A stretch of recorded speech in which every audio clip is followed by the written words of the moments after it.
¿Crees que la infancia que hemos tenido nos define para el resto de nuestra vida? Sin duda, sí.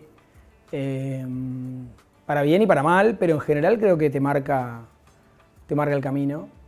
¿Y cómo te recortó? Y sobre todo en el no tener miedo, en la cosa de la eterna supervivencia, en el de hacer que nada sea tan grave nunca, del perder para ganar, del saber que, bueno, en la calle se hacen los hombres y en la cancha se ven los pingos. Y yo lo agradezco eso, lo agradezco, me recortó positivamente dentro de mi pesimismo, porque yo soy un tipo básicamente pesimista. Soy duro, soy un tipo bastante exigente y drástico, ¿viste? Y muy sentencioso. Entonces no me perdono fácil los errores. ¿Y sufrís por eso? Sí, sí, lo sufro. Tengo una tendencia a engancharme con las situaciones de padecimiento o de sufrimiento. ¿Qué sé yo? ¿Entendiste por qué en algún momento? Y creo que tiene que ver un poco con eso, con esa infancia donde uno no estaba contento en el durante con las cosas que iban pasando y yo me enojaba mucho. Yo me enojaba de que me sacaran de la pequeña caja de cristal que tal vez establecía en la casa de mis abuelos, donde se mantenía cierto orden y vida clásica de un chico. Pero me sacaban todo el tiempo de ahí, a la vida nómade, hippie de mis viejos, que yo no quería vivir y con la que no comulgaba para nada. Entonces era una persona que estaba permanentemente en rebeldía para con esa circunstancia.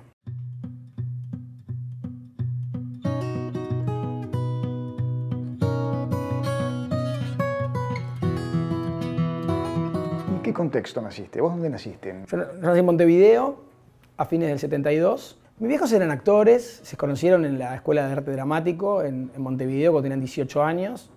Se enamoraron y al año se casaron y mi mamá quedó embarazada de mi hermana. Y a los 3 años nací yo. Contexto predictadura, infancia en ese contexto, pero infancia desde muy chico con una tendencia a salir de ahí todo el tiempo por parte de mis padres, a romper justamente con un esquema de familia católica y de ciertas cosas conservadoras, y entonces encontrar en otra parte eso que ese lugar no les daba. Y ese lugar, cuando nosotros éramos chicos, hablo por mi hermana y por mí, era Brasil, ¿viste? En Brasil estaba la zanahoria por delante, estaba la libertad, estaba el vivir la vida lejos de esa estructura. Entonces todo el tiempo, si no era mamá era papá porque se separaron cuando yo tenía 4 años, alguien te llevaba para allá. Si no era San Pablo era Río, si no era Río era Florianópolis, si no era Florianópolis era Porto Alegre, y aparte cómo, a dedo, tardando siglos en llegar y poco quedándose y volviendo y otra vez. Y yo estaba siempre enojado con eso, siempre enojado. Era vivir en un morro, con artesanos, en las ferias, en las plazas, en los lugares, vivir en comunidad. Mucha gente. Siempre. Siempre mucha gente. Los grupos grandes me dan cierto pánico porque en general estaba con gente que no quería estar muchas veces, ¿entendés? Yo quería mi casa con mi papá, mi mamá o la relación que yo tuviera en ese momento, pero no más. No quería. Me pasa hoy, yo voy a una reunión, si yo tengo excelente relación con vos y te conozco y podemos charlar libremente y yo me puedo relajar con vos, está buenísimo. Ahora vos venís con un amigo, a quien yo no conozco, yo no fluyo, no me entrego, no me divierto, no la paso bien, no soy el que soy. Y después un día rompieron con todo, se separaron y empezó una etapa de búsqueda que duró hasta más o menos mis 10, 12 años y ahí vinieron nuevas parejas, nuevos hijos, vida en comunidad entre ambos con sus nuevas parejas y sus hijos, una vida muy de amor libre, no promiscua, nunca tuvo elementos promiscuos que yo recuerde y por lo que sé, pero sí de mucha hermandad, de mucha comunidad, de mucho amor, de mucha amistad. Llegamos a convivir en el mismo espacio, llegamos a vivir en una casa tomada en Montevideo, en el barrio de Pocitos. Tomada, sí, tomada. Sí. Había unas señoras que vivían ahí que se habían ido o habían vendido. La casa estaba llena de gatos, en una casa antigua de 2 pisos gigante, hecha pelota.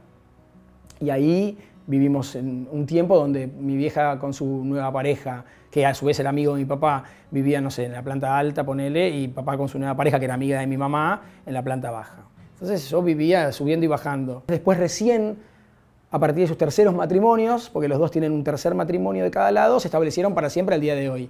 Digamos, hace más de 30 años que están casados con sus definitivas parejas. Y fíjate que ahí viene la historia con Argentina, porque los dos se enamoran de argentinos.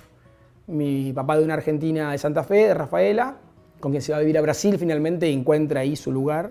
Y mamá se enamora de un argentino y se viene para acá, ahí que nos venimos, ahí llego yo para acá. Y se establece en Pilar, donde tenemos una casa de toda la vida, donde yo, digamos, estabilicé mi vida a partir de la secundaria y me quedé hasta que me fui a vivir solo, digamos. Y ahí sigue mi mamá, en esa chacra. Por lo tanto, los años más heavy fueron los de más nene, los de más chico. Por eso digo esta cosa de marcar la cuestión de supervivencia, porque esos años eran de supervivencia, eran de tardar 6 meses en llegar a Bahía a dedo, parando en plazas, viviendo en camiones, en colectivos. Digamos, eso fue etapa de supervivencia plena.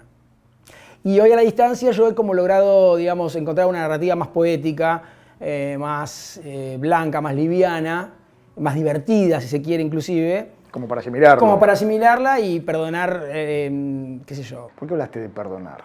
¿Te costó? Uno cuando conoce la historia más larga y sabe de dónde venían y qué hicieron con eso, entiende que hicieron lo que pudieron. No digamos, no es un argumento para liberarlos de nada, pero sí para uno liberarse, porque si no se quedan, en que hicieron todo mal. ¿Estuviste enojado con ellos? No, yo me enojaba en el durante. Esos años, viste, de mucho ruido, de mucho humo, de mucha gente, de muchas casas, de muchos viajes, de mucha ruta, eso me enojaba terriblemente. Yo quería que me dejaran tranquilo. Era parte de una manera de vivir, de una manera de ser, que no me gustaba, con la que yo no estaba de acuerdo. Y la tenía muy clara que no me gustaba y que no era de hacer mi vida. Digamos, cuando mis viejos fumaban porro y yo tenía 6, 7 años, en los 70, no era la moda que es ahora, donde fumarse un porro es re cool o es re normal, te diría. Era heavy, no estaba bueno, estaba mal visto, eras el hijo de los drogadictos, ¿entendés? Era un garrón, yo los odiaba. Odiaba a toda la gente que pasaba y que fumaba marihuana a los 5 o 6 años míos y me pasaba y me tiraba el humo en la cara. Entonces, yo nunca pude fumar ni cigarrillos ni mucho menos marihuana porque no sé si lo hubiera hecho en otro contexto, pero no, esas cosas sí me marcaron, por ejemplo. No me gusta nada. No me gusta el viaje que te da, no me gusta cómo huele, no me gusta nada. ¿Y qué se siente a los 6 años, en ese ambiente? Y se siente que te querés ir. A ver, yo llegué a ponerme a laburar en una plaza donde mis viejos vendían artesanías.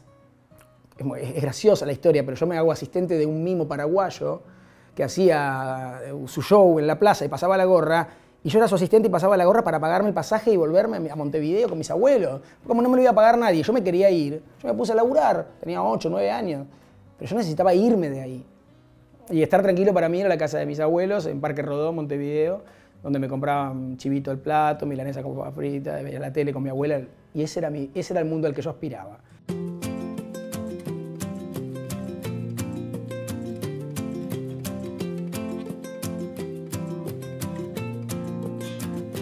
Rodrigo, ¿cómo se llaman tus abuelos? ¿Eran maternos, paternos? Mira, yo tuve una historia con abuelos bastante particular, porque en realidad quienes fueron mis abuelos fueron mis tíos abuelos, que eran los tíos de mi vieja, Lidia y Joaquín.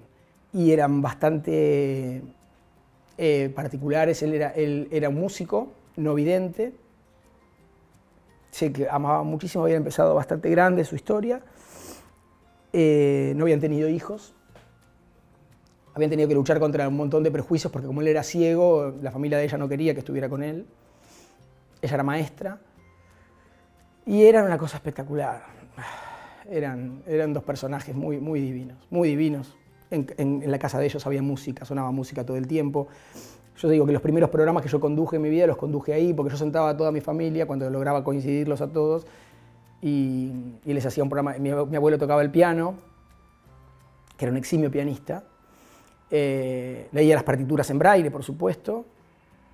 Y era un tipo que hacía una vida absolutamente normal. Se iba a trabajar todas las mañanas, tomaba el colectivo, era profesor en un colegio de música. Y ahí yo armaba mis primeros programas de televisión. Mi referente en esa época, estoy hablando de principios de los 80, era Andrés Percivale, en la casa de ellos, que era una casa donde yo adoraba estar. Tu refugio. Sí, porque era todo lo que se disfrutaba. Desde las comidas de ella, hasta las tertulias musicales, hasta ver novelas con mi abuela de Andrea del Boca cuando era chico, todas, habidas y por haber. Era un lugar muy lúdico. que es algo que yo he tratado después de mantener a través de mi trabajo, ¿no? Creo que ese chico que jugaba en el living es el chico que hoy se sube a la escalera o hace las cosas que hago en la tele. Ella murió joven, 60 y pocos años, sufría de asma, de los pulmones, de los bronquios. Se murió un día de Navidad, un 25 de diciembre del 84. Así que imagínate, yo era chiquito, tenía 12 años. Y él vivió un poco más, la sobrevivió algunos años, menos de 10, se habrá muerto en el 91. Siguió trabajando hasta que se jubiló. Y yo los veranos, que ya vivía en Argentina, me iba a pasar con él.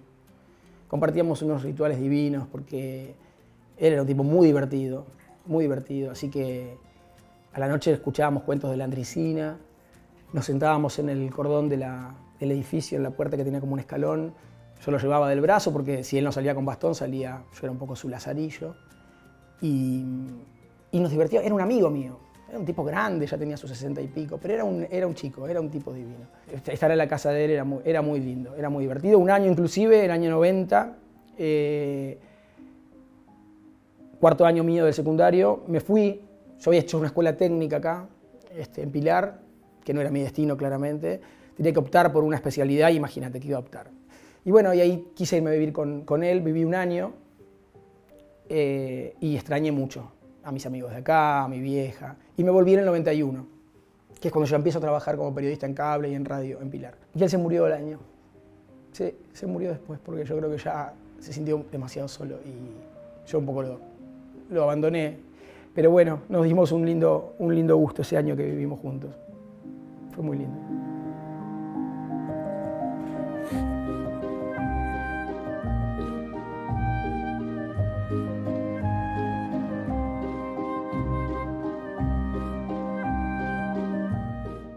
¿Cuál fue la máxima del hipismo? Yo tendría 6, 7 años, esa historia en la que nos vamos a vivir a vivir. Siempre nos íbamos a vivir, pero volvíamos a los 3 meses porque nos cagábamos de hambre. Entonces eran proyectos muy truncos, muy truncos. Esa vez que nos fuimos a Bahía, que fue el lugar más lejos además, en el norte de Brasil, San Salvador de Bahía, y que tardamos 6 meses en volver, en la que nos dieron por muertos, porque estamos hablando de fines de los años 70, claramente, si no había manera de avisar nada, o sea, un teléfono público, qué sé yo, ¿de dónde conseguías un teléfono para avisar que estabas en camino?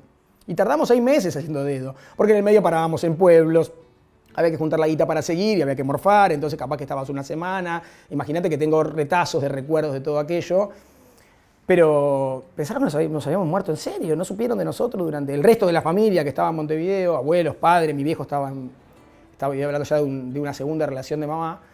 Fue como, el día que volvimos, ¿viste? Fue como volver del más allá.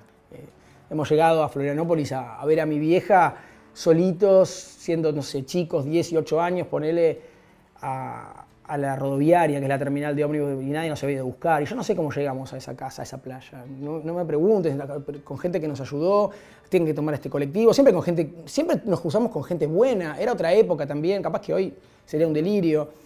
Y bueno, vos decís, no está bueno para un chico, no está bueno. Pero bueno, pasó así. Rodrigo, ¿te sentiste abandonado alguna vez por tus padres? Hubo un momento donde mi mamá, cuando se separa de mi viejo, se va con un grupo de teatro, y se va a vivir la vida. Y hubo ahí un abandono físico real, que no fue largo, porque así como se fue, volvió. ¿Qué edad tenías? Y ahí tenía 4 años, ponele. Insisto, íbamos acompañando la vida que ellos iban probando. Y ahí estábamos nosotros, en parte del paisaje, que éramos los hijos, pero siempre había que laburar para comer. Y eso me lo inculcaron ellos. ¿Pasaste hambre? Pasamos muchas necesidades. Pasamos momentos donde no había guita para comer a la noche. Mi papá cuando se pone en pareja con su actual mujer argentina, ella vive un tiempo en Córdoba antes de afincarse en Brasil. Te estoy hablando hace casi 40 años. Y no tenían un mango, papá pintaba casas, ella era artesana, aparte de una artista plástica descomunal, y no había un mango. Y no había guita, no solamente no había guita para comer, sino yo iba al colegio público en Córdoba, y yo no teníamos guita para las carpetas, yo estaba en 5º grado, 10 años.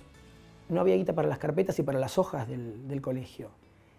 Y ella se las ingenió como artista que es, para conseguir en una imprenta unos cartones, y mandar a agujerearlos y forrarlos para hacerme las carpetas. A mí me pareció un acto de amor hermoso de parte de ella. Cuando vinimos a vivir a Buenos Aires, cuando yo me vengo finalmente con mi mamá, nosotros vivíamos en Bellavista, antes de afincarnos en Pilar, en la chacra donde hoy viven hace muchos años, y salimos a vender café en la calle. Yo tenía ahí ya 13 o 14 y ahí éramos vendedores ambulantes de café en todo lo que es la zona de San Miguel, zona oeste, estación, negocios, galerías. Competíamos contra un cafetero que era manco y que parece que tenía toda la clientela atada, ¿viste? Y había que sacarle los clientes porque el café de mi vieja era más rico. Y cuando nos fuimos a vivir a Pilar, hubo que empezar a vivir la chacra porque nos fuimos a vivir a un campo. A mí me anota mi mamá en una escuela técnica, mujer mala si las hay, porque la verdad que qué necesidad de anotarme a mí en una escuela técnica. Había que laburar el campo, había que darle de comer a los chanchos, había que labrar la tierra, había que limpiar el guano de gallina del gallinero, y yo detestaba, y estaba enojadísimo de vuelta. Y otra vez el enojo me ganaba, porque yo, ¿qué hacía ahí? Había que, en la época de Navidad había que faenar los chanchos, había que matar los chanchos, los lechoncitos que se vendían para la Navidad, y había que matarlos, y bueno, no era para, digamos, para sensibles. ¿Y cómo es tu relación con el dinero hoy? ¿Eso influyó? Mira, mi relación con el dinero siempre fue, digamos, más bien nómade como mi vida, en el sentido de que nunca tuve una costumbre de ahorrar, de atesorar. Siento con la plata una cosa del de aquí y ahora, ¿viste? Que es para aquí y ahora. Tal vez inconsciente si se quiere. Siempre creo que también soy un tipo que genera laburo y que lo voy a hacer toda la vida. Tal vez soy un poco soberbio en eso. O sea, para mí el dinero es para pagar cosas. Tiene una cosa muy morbosa la plata. Y entonces no se disfruta, porque entonces tiene que estar ahí, porque si se mueve, la perdés. Y si la perdés, no sirve, no hay goce. Entonces no se gasta. Yo no puedo vivir de esa manera. El día que yo estuve en la Torre Eiffel, digamos, que llegué solito con mi laburo, después de haber hecho dedo en la ruta, yo no podía creer que estaba ahí. Yo me puse a llorar como un chico, digamos. Yo había logrado estar ahí. No tuvo precio, nadie me va a hacer olvidar de esa sensación. Y la pagó la plata, y si la plata la gané para eso, y sí, no me compré un departamento, pero conocí la Torre Eiffel. También creciste naturalizando el nudismo, ¿o no? Sí, en realidad tuve una madrastra nudista. La segunda esposa de mi papá, de quien se separó bastante pronto, después se juntó con otros señores y se fueron a vivir al medio de un morro. Tienen una cabaña en medio de una cachoeira, que es como una especie de mini catarata, un lugar, un salto de agua. Un lugar hermoso, divino, pero con una vida muy hippie. Y el nudismo en ellos era muy normal, así que bueno, una vez llegamos y ella bajó a saludarnos porque la casa estaba más elevada, totalmente desnuda, con los brazos abiertos y mucho pelo púbico y en brazos y en axila. Y fue una imagen fuerte, porque yo era chico, ¿viste? Y estaba tan contenta de recibirnos, tan desnuda y tan peluda y tan contenta, que en ese momento no había rechazo. Con los años dije, bueno, ¿viste? ¿Con qué necesidad? Y andaban todos en pelota, todos en pelota. Pero bueno, era una manera de ser. Después yo he ido a playas nudistas y no me he sacado la bermuda. Soy muy tímido, tremendamente tímido. En un gimnasio yo voy con la toalla hasta la ducha. Mi cuerpo desnudo es para el que yo quiero que lo vea, no para cualquiera. Y en ese contexto de nomadismo, de hipismo, de nudismo, digamos, ¿fue más fácil hacerte cargo de tu sexualidad, compartirla, hablar de eso, plantearlo? No fue fácil asumir mi sexualidad. ¿Por qué no? Porque me daba culpa. Sí, al principio me daba culpa, sí. Porque para eso tuve una transición más de grande, digamos. Yo sentía... A ver, yo tenía la sensación al principio que la cuestión con los varones era puramente sexual, de instinto. Y que el amor siempre iba a estar con una mujer. Yo vivía en Pilar, venía a Buenos Aires a conocer chicos, a la Avenida Santa Fe, que era el único referente que yo tenía cuando era chico, de que ahí pasaba algo, de que ahí conocías a alguien. De hecho, a mi primera pareja, con quien estuve 10 años, un gran amor de mi vida, lo conocí caminando por la Avenida Santa Fe. Yo tenía 24 y él tenía 29. Pero yo había trillado la Avenida Santa Fe cantidad de veces, para un lado y para el otro, desde Callao hasta Pueyrredón. Era todo como muy difícil. Yo venía acá, le decía a mi vieja que venía a ver una novia que se llamaba Alejandra, que era más grande, y no existía. Y todavía estaba terminando algún noviazgo con mi novia de la adolescencia / primera juventud, con Roxy. Entonces, bueno, era todo como muy culposo. Ya para entonces se lo había contado a mi papá. caminando por la playa en Brasil, le había podido contar que me pasaba algo con los hombres. Él fue divino conmigo. No fue el caso de mamá. ¿Por qué con mamá no? ¿Qué pasaba con mamá? No, a mamá le chifló a ella un moño de ella. Cuando finalmente yo conozco a Damián, que fue mi pareja de muchos años, ese chico que conocí caminando por la Avenida Santa Fe, a quien hoy adoro y sigue siendo mi familia, a pesar que nos separamos hace 15 años, y con quien tengo una relación divina, finalmente tuve que contar porque yo estaba muerto de amor y no podía disimularlo. Y él a los 3-4 meses me deja, porque yo era un torbellino de ansiedad. Volviendo al principio de la charla, tendencia al padecimiento que puedo llegar a tener, donde yo, viste, heroína de telenovela, soy mandado a hacer, digamos. Grecia Colmenares, Andrea del Boca y Luisa Culioc, todas en mí, todas tomando mi cuerpo. El amor no correspondido, el sufrimiento, viste, la novela pajera a mí me cae, pero con bocato di cardinale.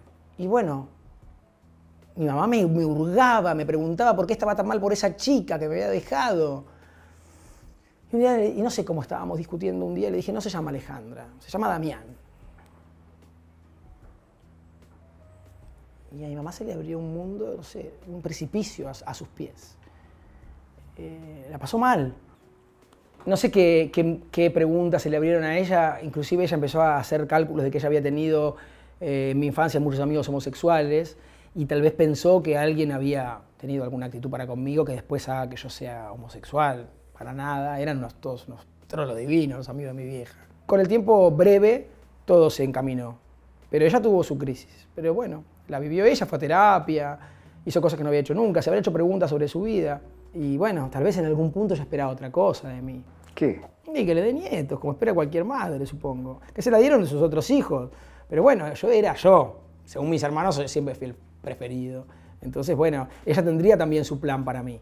¿Y cómo es la relación con tus hermanos hoy? Son 8, ¿no? Yo tengo 7 hermanos. Es una relación de mucho amor, de poca cotidianeidad. A mí también me ha pasado ahora de grande, y en un momento estoy aparte muy enganchado con el laburo, de despegarme un poco, de desarmar un poquito los cordones.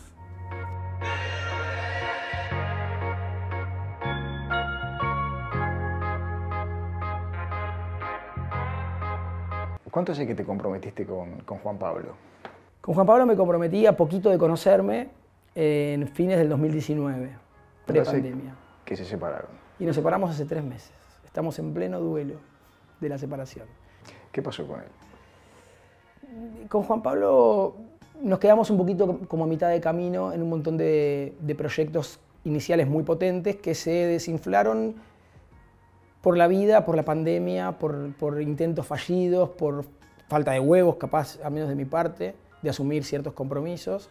Viste, es muy lindo decir me voy a casar y salir en las revistas y ponerse el anillo, y después te tenés que casar, y si querés tener hijos los tenés que tener, digamos, y hay que tomar decisiones que tal vez yo me cagué en las patas. ¿Esos dos fueron los proyectos concretos? ¿Casamiento e hijos? Sí, en principio el casamiento, seguramente ha habido en mí una decisión final, ojo, de mí y de parte de él también. Digo, algo pasó que después ese motor se realentó. Y en un momento yo como que sentí que era una eterna relación de visita. Nunca llegamos a convivir, tal vez había que haberlo hecho. ¿Por qué no pasó? Bueno, puede haber un montón de motivos. En el caso de mío, insisto, puede haber habido un poco de cagazo, cierta comodidad de cómo estaba, funcionaba, entonces ¿para qué cambiarlo? Y también a que yo entré, y no lo pongo como atenuante, pero es una realidad, entré en una vorágine de laburo en los últimos 3 años, muy fuerte, de mucha entrega, de mucha determinación, de mucho crecimiento, y donde la libido se ha puesto mucho ahí. El foco. El foco, ¿no? Y el polvo de hacer televisión a mí me engolosina mucho, la paso muy bien. A mí me costó mucho hacer televisión haciendo lo que a mí me gusta o haciéndolo como a mí me gusta. Me he tenido que comer un montón de sapos. Entonces yo sentía que no estaba dando lo que yo había prometido. Estaba faltando mi palabra. Y eso me mataba. Me hacía sentir muy culpable y no me permitía fluir. Entonces me parece que había que correrse de ahí y en todo caso barajar de nuevo o reflexionar al respecto y ver qué se puede hacer con eso. Hoy el final, si hay un final, está abierto, quiero decir.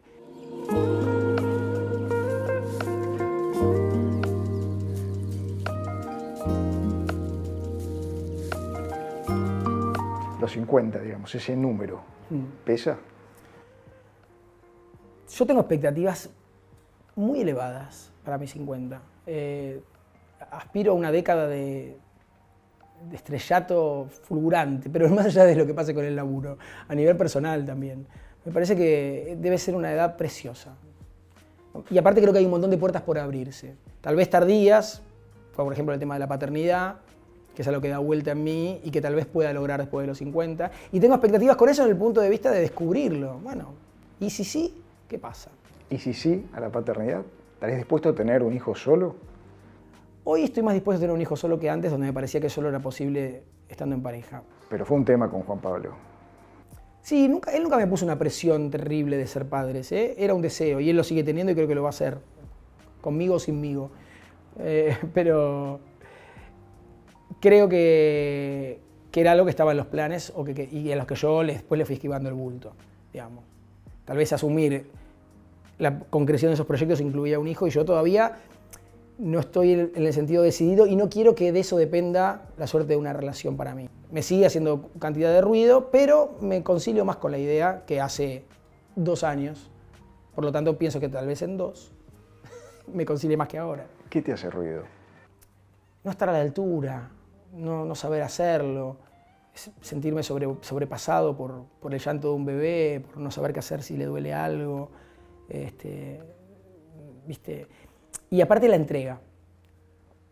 Creo que de verdad para mí sería un gran desafío con respecto al egoísmo y al narcisismo. Siempre tuve mucho miedo de ser mal padre, de no poder, de no dejarle nada. Tengo con el tema de la herencia una cuestión que también tiene que ver con esto de no hacer con el dinero cosas más prácticas, como tener una casa para dejarle a alguien. Como no tengo nadie a quien dejársela, nunca me preocupé por eso. Si tengo un hijo voy a tener que ocuparme de eso, porque uno le quiere dejar a un hijo una prosperidad, ¿no? ¿Adoptarías? ¿Subrogarías? ¿Cuál sería el camino que te haría sentir más cómodo, digamos? En un ideal buscaría una mujer con quien poder tenerlo del método tradicional, digamos. Lo veo muy difícil porque no sé dónde está esa mujer. No está en el panorama a corto plazo. No porque tenga una relación de pareja, pero bueno, tal vez asumiendo esto de tener un hijo juntos y después cada uno criarlo como padres separados. Lo veo complicado. La subrogación me parece algo que no está a mi alcance. ¿Económico o de comprensión? Económico y de condiciones, donde, bueno, tengo mucha contradicción con eso, ¿viste? Bueno, conozco casos cercanos, esto de anotar en un papelito de qué color querés que sean los ojos de tu hijo, me hace un poco de ruido. Me parece que hay como esta cosa predestinada de laboratorio, no me convence del todo. Y cada día me concilio más con la idea de la adopción. Me parece que es una manera súper honesta. No porque las otras no lo sean, pero me identifica más. Hay un montón de chicos y de chicas que necesitan un padre, que tal vez vieron el abandono como uno, salvando las distancias, pudo haberlo tenido. No estoy en un modo crucero con el tema todavía, pero lo voy trabajando. Eso va a conducir a algo, seguramente. Pero cuando tenga que pasar por eso no tengo tan buena expectativa a los 50. Porque me parece que yo estoy en un grado tal vez de madurez que a otros le pega antes, capaz que demoré mucho en crecer para algunas cosas. ¿Para qué otras cosas tardaste en crecer? Para estar bien conmigo, me costaba mucho estar solo cuando era chico. Vivir solo para mí... Yo a los 40 años me separé de una segunda relación de pareja y la verdad que fue un sufrimiento porque yo no quería estar conmigo. Yo ya sé estar solo. Yo me llevo bien conmigo. Sé vivir con mi aburrimiento. He viajado solo por el mundo. He pasado una Navidad y un Año Nuevo solo en Nueva York. Es una carrera de postas. Esa la logré y era la más difícil, porque para mí estar solo era un garrón. No tenía sentido la vida sin un amor. Y la verdad que la vida tiene un montón de sentido sin un amor.